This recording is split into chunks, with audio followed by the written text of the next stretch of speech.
Our first reading is Why Is It Good to Be Alive? This is an excerpt from Philosophical Provocations by Colin McGinn. Imagine if the universe actually had a soul. Would it not long to create a knowing being that could observe and think about it? What if planet Earth hosted evolved species, but none of them had any cognitive capacity, so that nothing of the Earth ever became known to anyone? It sounds so utterly pointless, so futile, so dead. The very existence of the universe would remain completely unknown, just a giant, brute fact, signifying nothing, signified by nothing. Its being would be to not be perceived. Its reality would go utterly unheeded. It seems then that a universe that is known is better than a universe that is not known. The former is a better state of affairs than the latter, even if it's hard to see what knowledge does for the knower. So it is good to be alive for the universe, if not for the one who is alive. Mere being is no reason to be. We don't like to think of ourselves as useless and unknown, and we extend the same sentiment to the universe.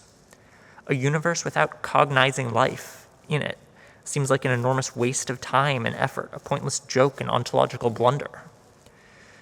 So when we consider the universe and our place in it, we can tell ourselves that we confer value on it simply by being aware of it.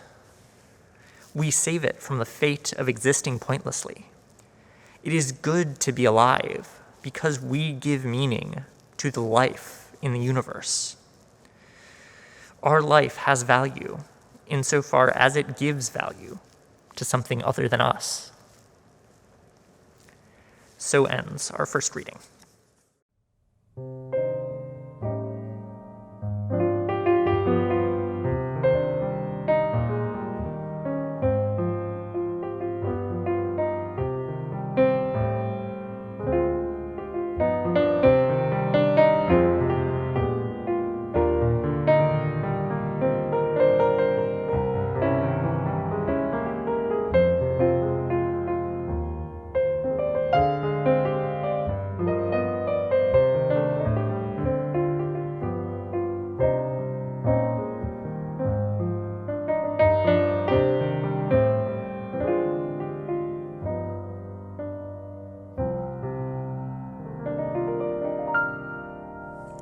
Our second reading is a poem by the poet John Calderazzo from his book, The Exact Weight of the Soul.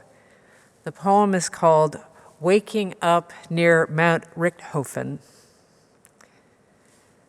Through aspens, the peak lights up with overnight snow. The sky will likely breathe back into itself by noon.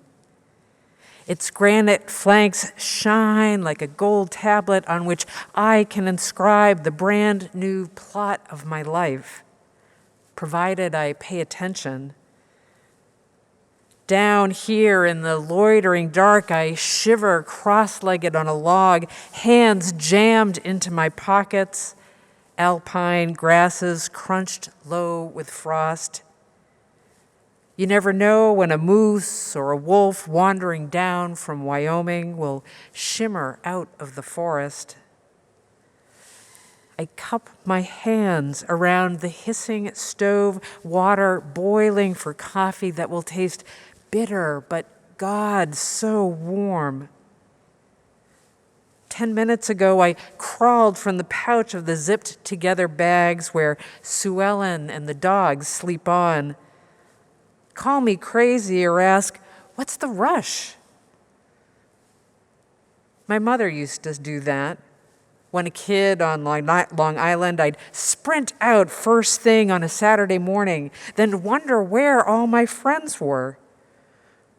What are they waiting for, I thought. What are they doing?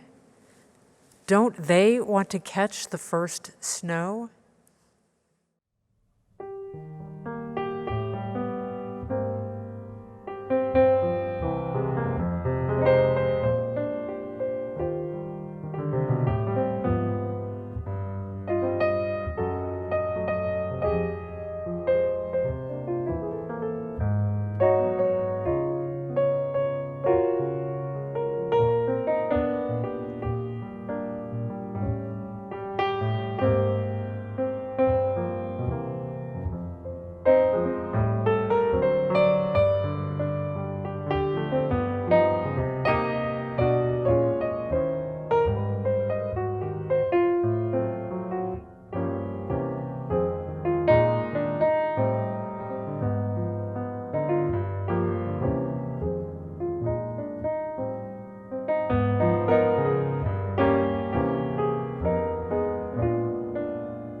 I read a series of essays called Starting Over.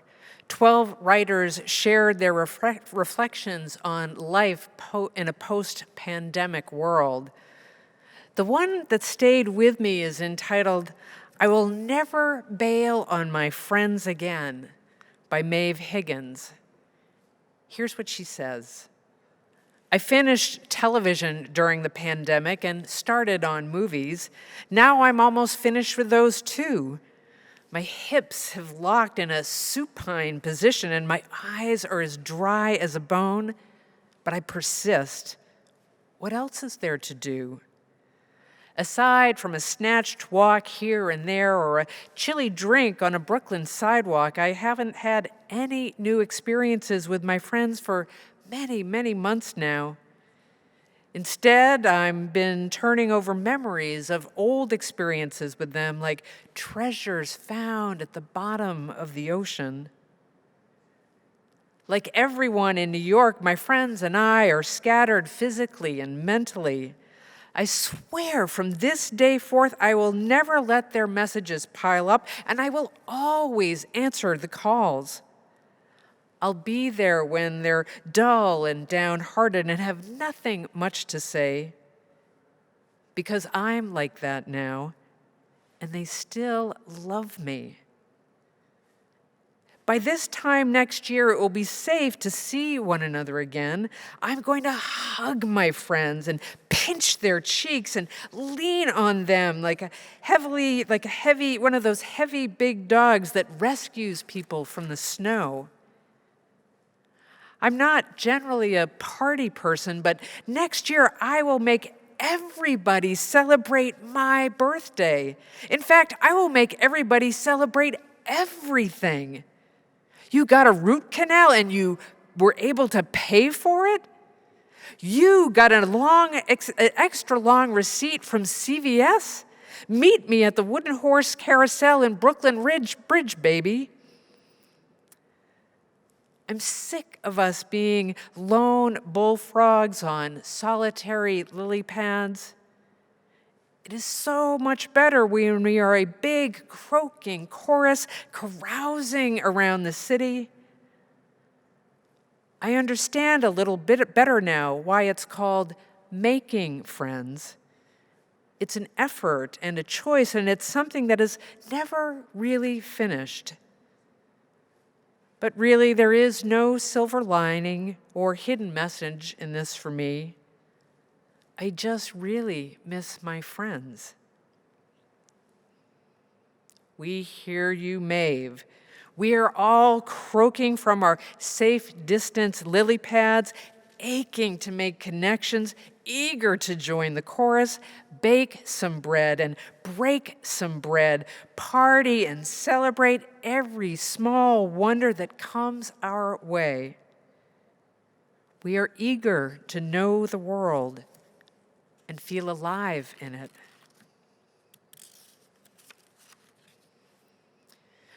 When we went back into lockdown on December 3rd, it felt to me like we fell into a collective funk. Holiday celebrations were dashed. Instead of wintering season cuddled up under warm covers, we were tossed a wet blanket. It had to be done. It was the right and the safe thing to do. But just as we got a glimpse of coming out from under, we needed to retreat. And that felt hard. After a few sullen days, I tossed off my wet blanket and started to take walks, stopping often to look at the trees, many of them bare, the branches thin and fragile. When deciduous trees lose their leaves, it's called abscission. To our eyes, the tree looks like a skeleton, barely alive. But as writer Catherine May says, the tree is waiting. It has everything ready. Its fallen leaves are mulching the forest floor, and its roots are drawing up the extra winter moisture, providing a firm anchor against the seasonal storms.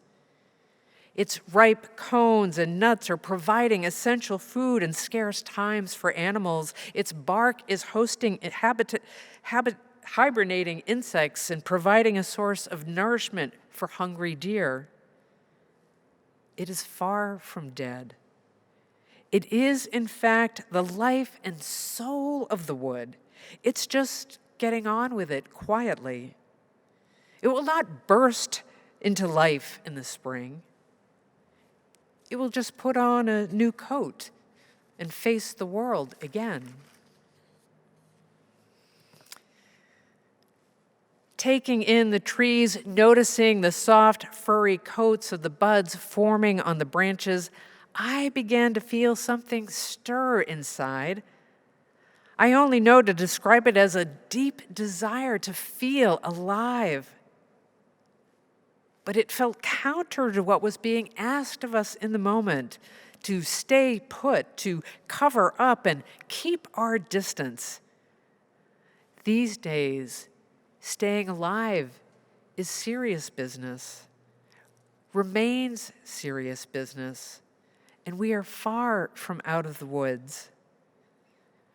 But this doesn't mean we can't find ways, make ways that help us feel alive. We each can fashion a new coat, step out and engage the world and let the world get to know us. In late December, I reconnected with an old high school friend. She sent me the poetry book, The Exact Weight of the Soul. The poet, John Calderazzo, had been a creative writing teacher of hers in college. I began reading one of his poems each day, learning through them that he had suffered the ravages of alcoholism and likely depression. But it was through his writing and his deep love of nature that saved him. But I'll let his words tell the story. This is from a poem called Mount St. Helen. If I'd only known the basement philosophy of volcanoes, that sooner or later everything comes unstuck and moves in a deep time stew, convecting beyond my life and your life, beyond evacuation and life of country or culture, except for the culture of constant change and renewal. Maybe that volcano dust began to work on me. He ends the poem this way. Packed down in shields of devastation, loosed and finally opened to the sun as I have since then, having learned to slow down and travel far, having learned to sit in the new light of the smoke mountains and others, Mount Pelée, Soufriere Hills, Redoubt, Vesuvius, Etna, which let me watch and feel how time's snapped bones reknit, how so many kinds of gray can turn green.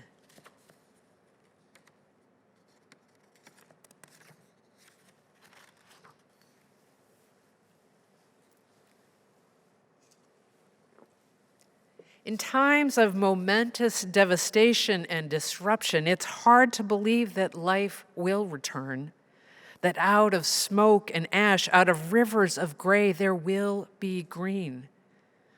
Over these long months moving through spring, summer, fall, and winter, we've struggled to find ways to come alive, especially in the midst of so much death and destruction. We worry about our families, our neighbors, our friends, our communities. How do we muster the strength to fashion ourselves a new coat and face the world again?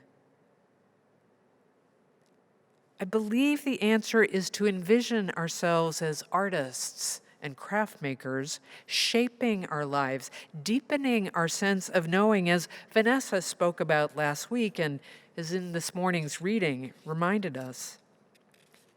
Out of knowing and making, deeply rooted in connection, we find the holy, those places where we find meaning, understanding, hope.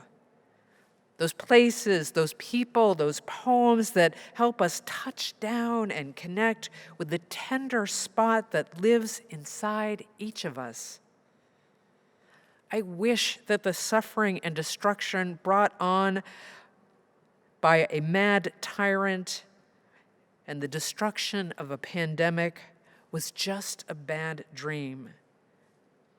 But out of it, I believe that we are each aching to be alive, to feel alive, and bring something new into the world. Makoto Fujimura, artist, painter, writer, and I would say theologian, believes that to be alive means to be a maker. In his new book, Art and Faith, The Theology of Making, we encounter a personal story about meaning and making.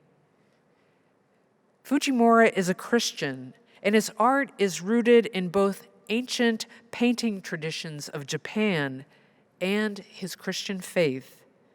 And while our theologies differ in certain ways, Fujimura's story has something to offer us. For him, the biblical story, particularly in the Gospels, is not a story of endings, but new beginnings.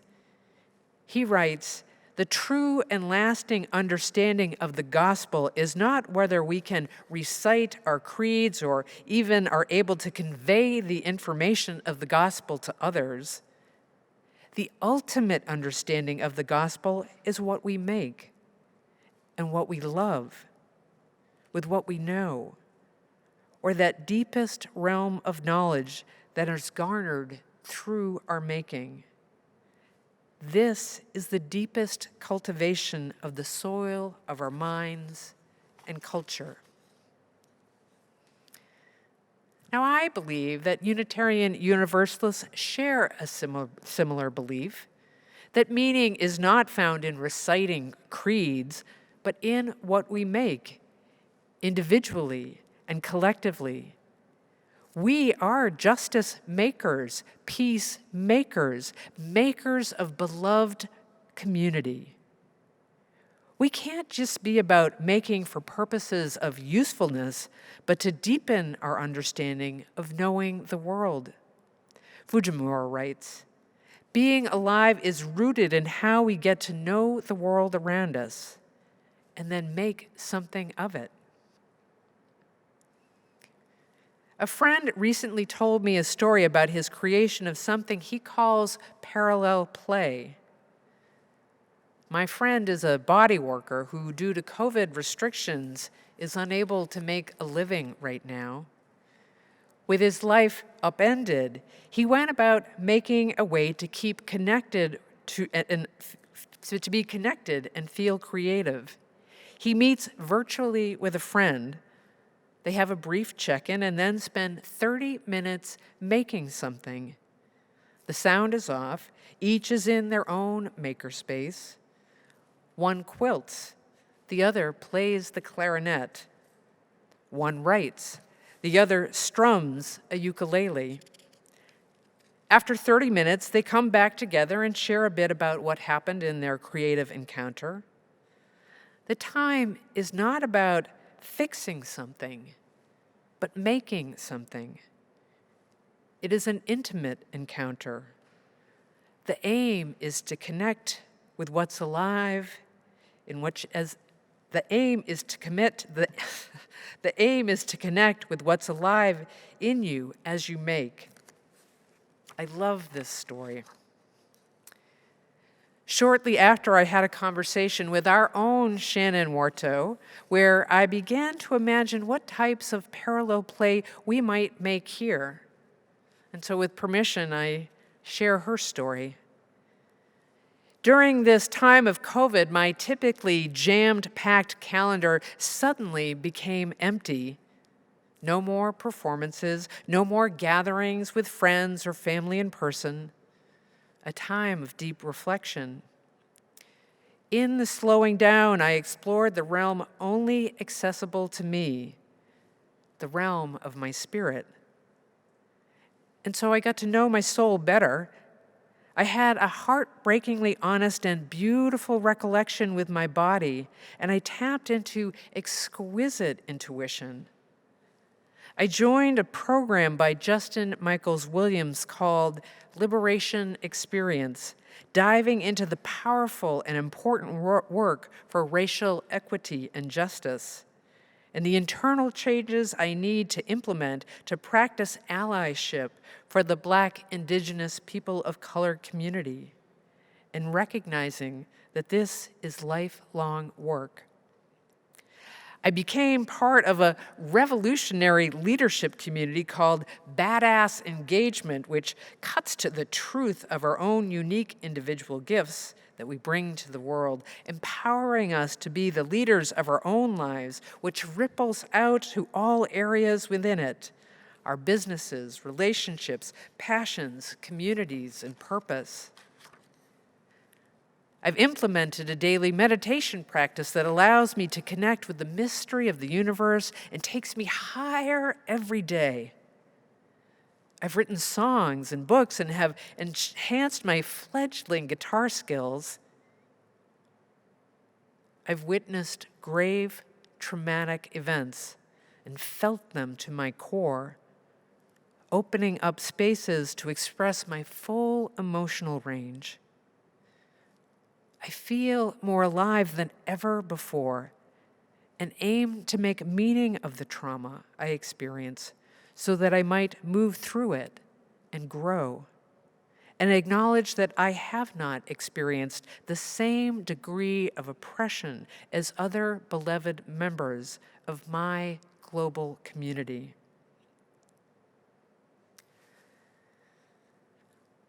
I'm so moved by Shannon's story, the depth of the discovery, and the aliveness that she's found in being part of the liberation experience.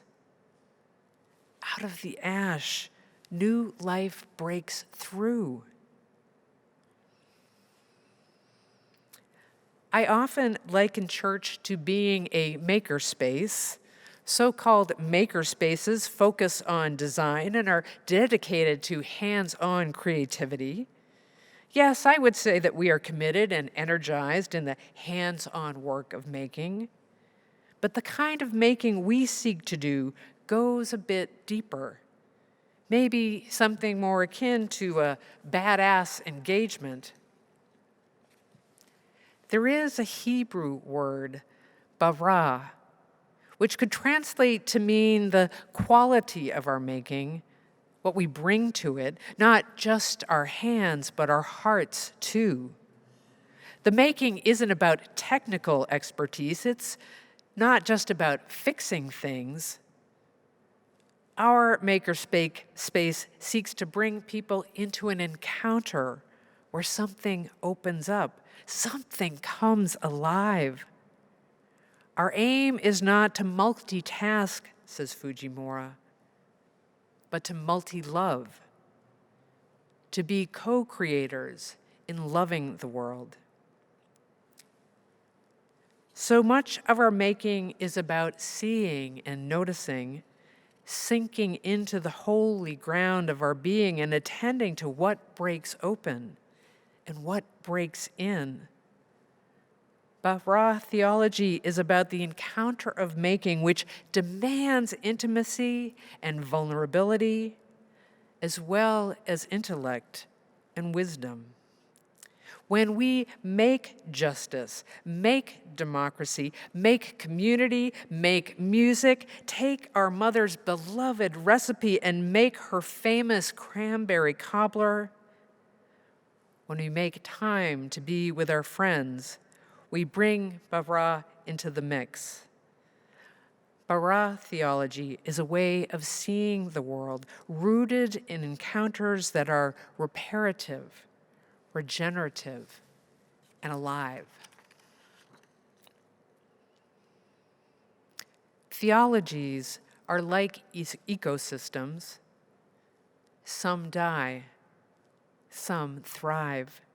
A thriving, multi-loving maker theology and a sustainable ecosystem need to be fed and nurtured, given time to grow and root itself.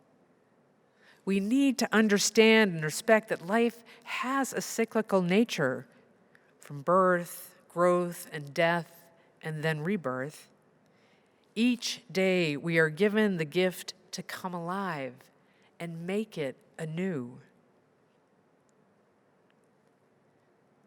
We are slowly making our way out of our wintering season. Small signs are all around us.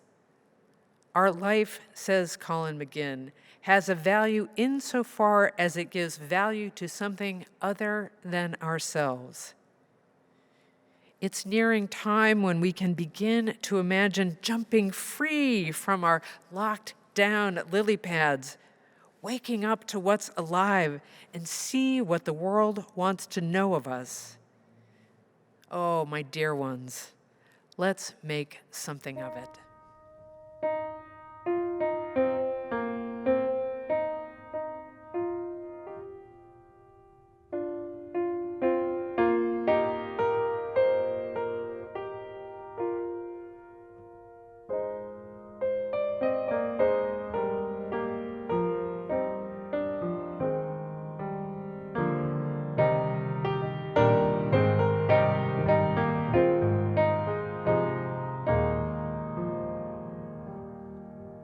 Wake now my senses and hear the earth call.